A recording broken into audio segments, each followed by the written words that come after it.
हरे कृष्णा सभी को, राधे राधे।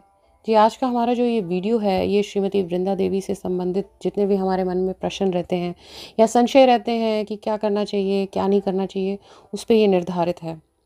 मैंने अपनी तरफ से कोशिश करी है कि आपको इस वीडियो के माध्यम से कुछ जानकारी प्राप्त हो सके, आपके प्रश्नों के उत्तर मिल सकें, आपके जो डाउट्स हैं वह क्लियर हो सकें। तो ये ब्रीफ वीडियो है, तो इसमें कुछ विशेषकर कुछ प्रश्न रहे हैं जैसे कि तुलसी चयन है वह किस दिन हमको करना चाहिए, किस दिन निषेध है। तो देखिए उसका जो उत्तर है वह ये है कि आपको सामान्य स्तर पे सुनने को मिलता होगा कि रविवार के दिन तुलसी चयन निषेध है, या आपको स्मृतियों में कई बार सुनने को मिलता होगा या पढ़ने को मिलता होगा कि संक्रांति, अमावस्या, पूर्णिमा, द्वादशी, एकादशी, रविवार के दिन तुलसी चयन निषेध है। परंतु गौड़िया वैष्णव धारा में जो हमारे श्री सनातन गोस्वामी जी रहे हैं,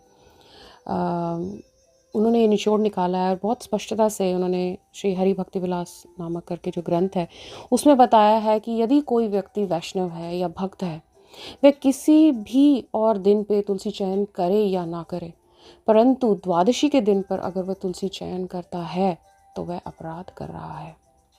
तो इसीलिए यदि कोई भी गौड़िया वैष्णव धारा को मानता है, भक्त है, वैष्णव है, तो उसको ये सावधानी बरतनी है कि द्वादशी के दिन पे वह तुलसी चयन ना करे। अब ऐसा क्यों कहते हैं कि द्वादशी के दिन पर तुलसी चयन नहीं करना चाहिए? ऐसा इसीलिए कहा जाता है कि जो तुलसी जी हैं, जो वृंदा देवी जी हैं, वह दिव्य लोक में राधा रानी की प्रिय सखी हैं और ठाकुर जी की प्रिय भक्त हैं, श्रेष्ठ भक्त हैं, शुद्ध भक्त हैं। इस जगत में हमारे लिए वह एक पौधे के रूप में अभिव्यक्त हुई हैं, हम पे कृपा बरसाने के लिए वो आई हैं। और एकादशी के दिन पे वह पूरा दिन पूरी रात उपवास रखती हैं और द्वादशी के दिन पर वह विश्राम करती हैं। तो इसलिए बताया गया है कि उनको किसी भी प्रकार का कोई भी कष्ट नहीं होना चाहिए, इसलिए द्वादशी के दिन पे उनको बिल्कुल भी परेशान नहीं करना है, किसी प्रकार का कोई भी छेड़ाछाड़ी नहीं करनी है, उनको विश्राम करने देना चाहिए। तो इसीलिए अब हमको ये बात क्लियर हो गई है कि बाकी किसी भी दिन आप तुलसी चयन कर लीजिए, परंतु द्वादशी के दिन पर तुलसी चयन नहीं करना। अब ये अगला प्रश्न ये बन सकता है कि हमको द्वादशी पे जब भोग लगाना होगा तो हम तुलसी जी कहाँ से लेकर आएंगे? ये तुलसी चयन तो निषेध है, तो आपको इसके लिए पहले से ही व्यवस्था करके रखनी पड़ेगी। पहले से ही आपको तुलसी चयन करके रखना होगा, ताकि द्वादशी के दिन आप पिछले दिनों में जो आपने तुलसी चयन किया हुआ है वहीं से तुलसी लेके आप ठाकुर जी को भोगा में अर्पण कर रहे हैं। ठीक है। अब तुलसी चयन का मंत्र भी है, तुलसी क्षमा प्रार्थना मंत्र भी है, जिसका लिंक आपको भेज दिया जाएगा। आप उसकी फ़ोटोकॉपी बना के रख भी सकते हैं, उसको याद भी कर सकते हैं। बहुत अच्छा लगता है हम जब कोई नई चीज़ सीखते हैं और ये ज्ञान अपने घर में भी बांट सकते हैं और उनको भी सिखा सकते हैं। और अगर हमसे खुद से याद नहीं होता है तो हम यूट्यूब पे उसको बजा सकते हैं जब हम तुलसी चयन कर रहे हों। अगर ऐसा कुछ भी नहीं हमसे हो पाता है तो हम केवल हरे कृष्णा महामंत्र का जो जाप है वह कर सकते हैं या गा सकते हैं चयन करते समय। अपने मन में ये भाव रख सकते हैं क्षमा का कि हम आपका चयन कर रहे हैं, आपको कष्ट हो रहा होगा, आपको दुख हो रहा होगा, या हम ये कह सकते हैं चयन करते समय कि आप कृष्ण की इतनी प्यारी हैं, उनकी इतनी श्रेष्ठ भक्त हैं, आप इतनी दयावान हैं, हम आपका चयन कर रहे हैं। आपका चयन करके ठाकुर जी को आपको अर्पण करके ना हम ठाकुर जी को प्रसन्न कर पाएंगे, तो आपकी जय जयकार हो। इस तरीके का हम भाव रखकर हम मुख से अपने हरे कृष्ण महामंत्र गा सकते हैं।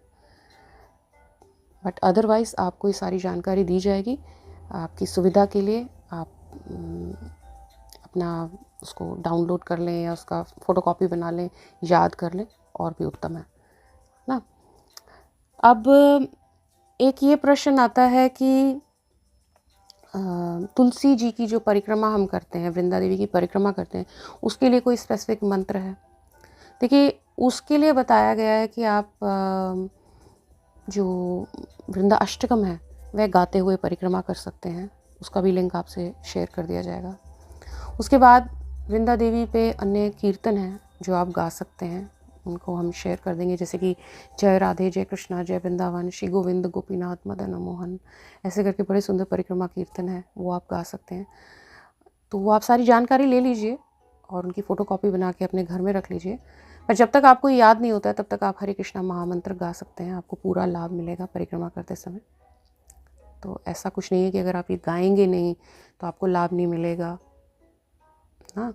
पर वैसे हमारे अपने जानने के लिए, ज्ञान के लिए हमें पता होना चाहिए हमारे गुरुवर्ग हमको क्या दे गए हैं, गौड़िया वैष्णव धारा में क्या ट्रेजर है ना, जो हमको भी लेना चाहिए हमें ना, हम उसके अधिकारी हैं। हमको इतना कुछ उन्होंने दिया है तो हमको अपनी तरफ से पूरी चेष्टा करनी चाहिए उनको याद करने की। एटलीस्ट अपने घर में हमें रखे होने चाहिए ये जितने भी मंत्र हैं या जितने भी कीर्तन हैं, ताकि हम प्रतिदिन उनका अभ्यास करें, गाएं, कोशिश करें।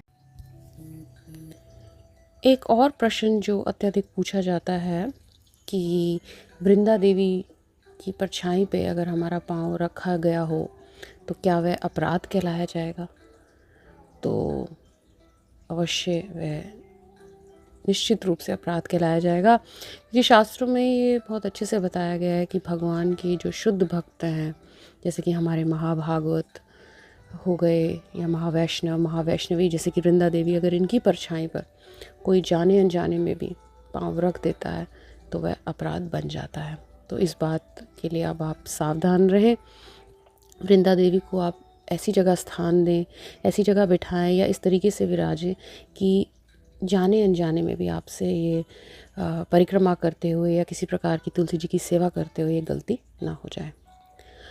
जी हाँ, और एक ये प्रश्न भी अत्यधिक पूछा जाता है कि रविवार के दिन हम लोग तुलसी जी को जल अर्पण कर सकते हैं कि नहीं कर सकते।